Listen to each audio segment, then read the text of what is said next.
And I think what is so significant about the moment we're in is that the Israel lobby, the many pro-Israel groups in this country and around the world recognize this moment.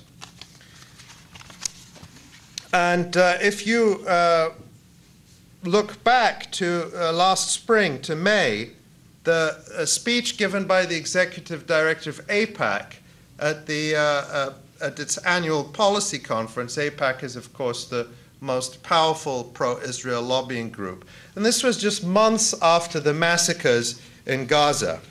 And Howard Kaur, the executive director, made really quite a remarkable and revealing speech in which he talks about the increasing discourse about the illegitimacy of what Israel is doing and how it's constituted. He says, the epicenter of this campaign, he talks about a campaign of what he calls a campaign to delegitimize Israel. I would say that Israel has delegitimized itself through its actions, but let's just stay with him for a minute.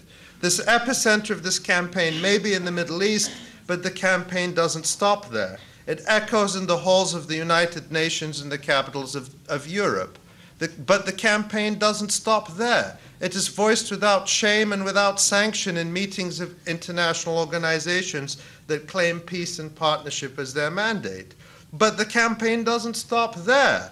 It is coming home right here to the United States. We see it already on our college campuses. America's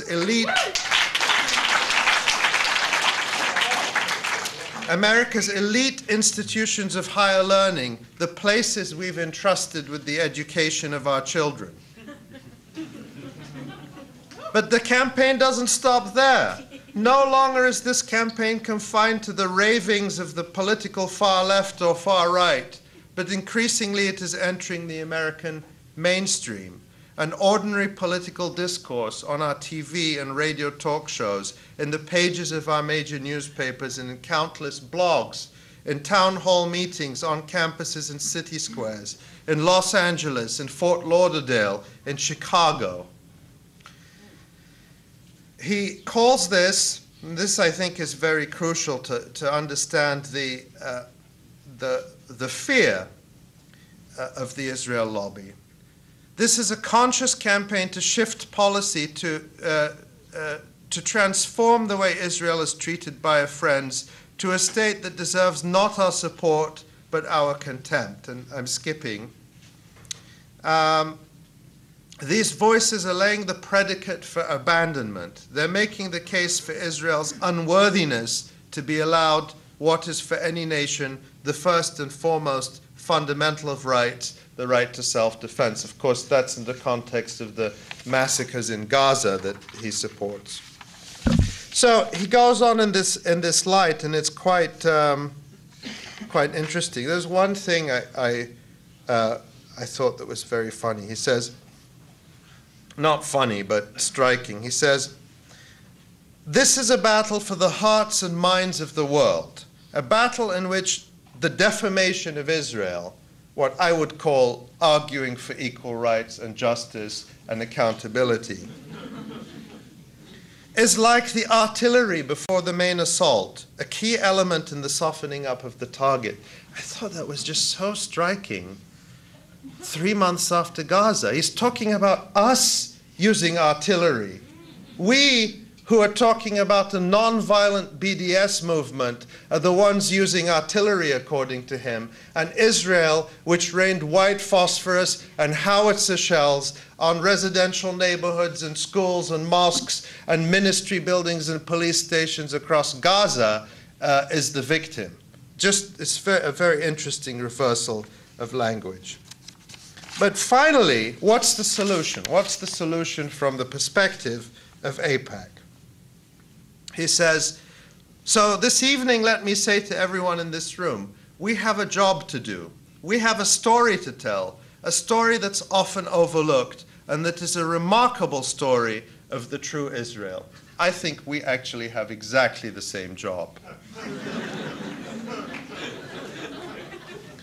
We must tell the story of Israel, who she is, what she does, and what she stands for in the world. Again, I think we have the same mission.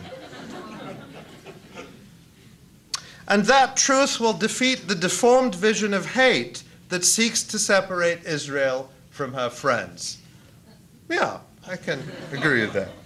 But what is that message? And this is the crucial point, is that at the end of the period of managed occupation, when the apartheid and colonial reality of the Israeli system is laid bare, what is the message? What is this story they have to tell? Here's what it amounts to. Israel, the only country in the Middle East to host a gay pride parade. The Israel that draws energy from the sun, water from air. The Israel that takes seriously the admonition to be a light unto the nations. The country that opened its doors to the Vietnamese boat people in the 1970s, Ethiopian Jews in the 1980s and 90s, to refugees from more than 100 countries, except Palestine. People with different cultures and customs who have built new lives in Israel. Now, what's interesting about this? You've got a couple of themes here. The gay pride parade, they call that gay washing. When you use the idea that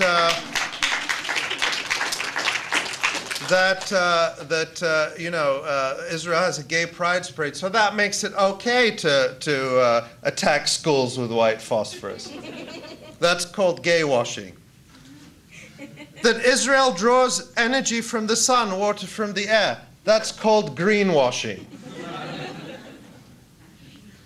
That Israel takes seriously the admonition to be a light unto the nations.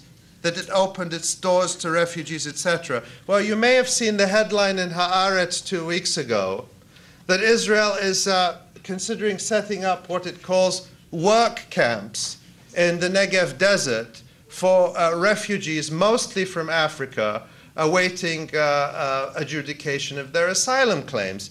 And the deal, according to Haaretz, was that the refugees would be housed in these camps. They would be bused to places during the day where they would work, and they would then be returned to the camps in the evening. And for this, they would receive food. I mean, in exchange, they would receive food. I think there's a term for that. It's called slavery.